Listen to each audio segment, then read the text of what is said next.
Hello everyone, आज का हमारा क्वेश्चन है prove that root 5 is irrational. अब यहाँ पे ज़रूरी नहीं है क्वेश्चन में रूट 5 आए या रूट 2 आए, रूट 3 आए, रूट 7 आए, रूट 11 आए, कुछ भी आ सकता है, बट क्वेश्चन को जो करने का तरीका होगा वो वही होगा जो मैं अब आपको करा रही हूँ। और ये क्वेश्चन क्लास 10th के लिए मतलब बहुत क्या सबसे ज़्यादा इंपॉर्टेंट है, क्योंकि ये मतलब कुछ कुछ क्वेश्चन ऐसे होते हैं ना जो आना ही है, तो ये तो आना ही है। ठीक है, इसमें या तो रूट 5 के लिए आ जाए, रूट 2 के लिए आ जाए, रूट 3 के लिए आ जाए, किसी के लिए भी आए, बट ये आएगा, ये तो कंफर्म है। ठीक है, तो अगर ऐसे क्वेश्चन को भी छोड़ के जाए तो वो बहुत बड़ी बेवकूफ़ी होगी, क्योंकि यहाँ पे हमें पहले से ही पता है कि ये आएगा ही आएगा। तो हम स्टार्ट कर देते हैं। तो हमें क्या करना है, हमें प्रूफ करना है कि जो रूट 5 है ये एक इरेशनल नंबर होता है। तो सबसे पहले हम क्या करेंगे, हम लेट कर लेंगे। हमने लेट किया यहाँ पे सोल्यूशन में, मैंने यहाँ पे लेट किया, let root 5 is rational. Proof हमें ये इरेशनल करना है, लेकिन हमने इसको लेट किया। मान लो कि रूट 5 क्या है, एक रेशनल नंबर है, and it can be expressed in the form of a by b।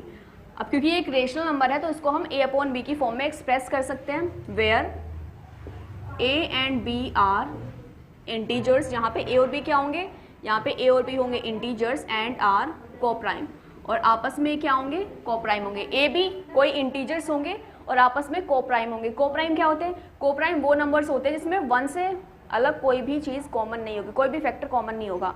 अगर मैंने लिखा है ना a and b are coprime, इसका मतलब है कि a b में कोई भी कॉमन फैक्टर नहीं आएगा, सिर्फ 1 इसमें कॉमन फैक्टर होगा। ठीक है, और आगे हम लिख सकते हैं and b is not equals to 0, और जो b है वो 0 के इक्वल नहीं आएगा। ये थ्योरी आपको, ये जो थ्योरी मैंने ये 3-4 लाइन लिखी है, ये आपको हर एक क्वेश्चन में लिखनी है। आपसे रूट 2 पूछा जाए, रूट 5 पूछा जाए, रूट 7 पूछा जाए, रूट 11 पूछा जाए, कुछ भी पूछा जाए। ठीक है, मैंने क्या बोला है कि रूट 5 को हम एक्सप्रेस कर सकते हैं a अपॉन b की फॉर्म में, तो हमने लिख लिया है root 5 equals to a upon b। अब यहाँ पे हम क्या करें, हमने कर ली स्क्वायरिंग ऑन बोथ साइड्स, दोनों साइड कर ली है स्क्वायरिंग। जब स्क्वायरिंग करेंगे तो रूट 5 का 5 हो जाएगा और ये a square upon b square हो जाएगा। b को हम इधर भेज देते हैं, 5b square equals to a square. अब b square equals to a square upon 5 हम ये लिख सकते हैं। अब इसका मतलब क्या हो रहा, इसका मतलब ये होगा कि जो a स्क्वायर है 5 से डिवाइड हो जाएगा, ये मतलब है ना इसका। मैं ये लिख सकती हूँ ना, 5 डिवाइड्स a स्क्वायर। ठीक है, देखो डिवाइड करने पे एक सिंपल नंबर आ रहा है ना, कोई इंटीजर आ रहा है, क्योंकि हम पहले ही बोल चुके हैं ये एक इंटीजर होगा। b क्या है, b एक इंटीजर है, तो इंटीजर आ रहा है। इसका मतलब क्या हुआ कि जो 5 है वो a स्क्वायर को डिवाइड कर रहा है। ठीक है, और अगर 5 a स्क्वायर को डिवाइड करेगा तो ये डेफिनेटली डिवाइड करेगा a को भी, डिवाइड्स a।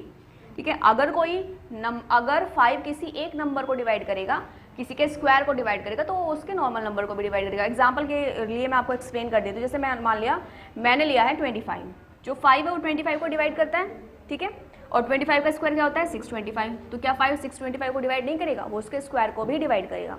ठीक है, और 5 ही नहीं 2 भी, अगर देखो 2 4 को डिवाइड करता है तो 2 2 को भी डिवाइड करता है। अगर 2 16 को डिवाइड करता है तो इसके रूट 2 4 को भी डिवाइड करेगा। समझ आई बात, तो ये हमने यहाँ एक्सप्लेन कर दिया है, तो ये बात क्लियर हुई। अब हम क्या करेंगे, हम लेट कर लेंगे, late a equals to 5c। हमने क्योंकि जो a है उसको हमने 5c लेट कर लिया। अब जब हमने इसको 5c लेट किया तो इसको हम इसी में हम इसको क्या लिख रहे हैं, इसको हम लिख देते हैं 5c। a की जगह हमने क्या डाल दिया, 5c। तो 5b square equals to 5c square, तो 5b स्क्वायर कितना हो जाएगा, ये 25c स्क्वायर, इससे कैंसिल हुआ, तो b square upon 5 equals to c square. इसका मतलब क्या हुआ कि जो 5 है b स्क्वायर को भी डिवाइड करेगा, जैसे यहाँ पे a स्क्वायर को डिवाइड किया था, तो हम लिखेंगे 5 डिवाइड्स b स्क्वायर। और अगर 5 b स्क्वायर को डिवाइड कर रहा है तो 5 डिवाइड करेगा b को भी, 5 डिवाइड्स b। अभी देखो यहाँ से मतलब क्लियर हुआ कि जो 5 है वो a को डिवाइड कर रहा है, इसका मतलब हुआ कि जो 5 है वो a का फैक्टर है, तभी डिवाइड करेगा। और यहाँ से पता चला है 5 b को डिवाइड कर रहा है, मतलब 5 b का भी फैक्टर है। और हमने यहाँ पे क्या देखा है कि 5 के ये a b क्या है, कोप्राइम। कोप्राइम मतलब जिसमें कोई भी कॉमन फैक्टर ना हो, जबकि यहाँ से हमें पता चला है कि इन दोनों का कॉमन फैक्टर 5 है। ठीक है, तो इसका मतलब क्या हुआ, this is a contradiction, this is a contradiction. Contradiction मतलब जो हमने सोचा था उससे उल्टा ही हो रहा है कुछ। This is a contradiction, our assumption is wrong, our assumption is wrong and root 5 is irrational.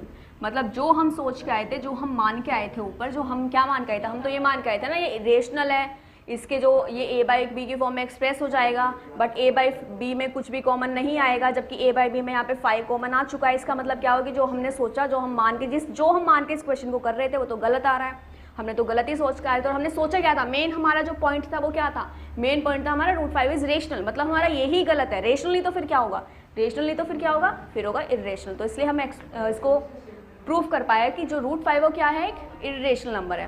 और यहाँ पे मैं आपको बता दूँ, अगर √5 की जगह √2 आता है पेपर में, तो आपको √2 करना है, 2 2 2। अब देखो जैसे मैंने यहाँ पे फिर अभी क्योंकि √5 था तो हमने a को 5 से लिया है, अगर √2 आता है तो आपको a को 2 से लेना है, अगर √3 आता है तो आपको a को 3 से लेना है, √7 आता है तो आप a को लोगे 7 से, ठीक है। अगर जो भी जिसका भी रूट आएगा आप 5 को उस नंबर से रिप्लेस कर सकते हैं, और आप इस तरह से कोई भी क्वेश्चन बहुत आसानी से कर सकते हैं।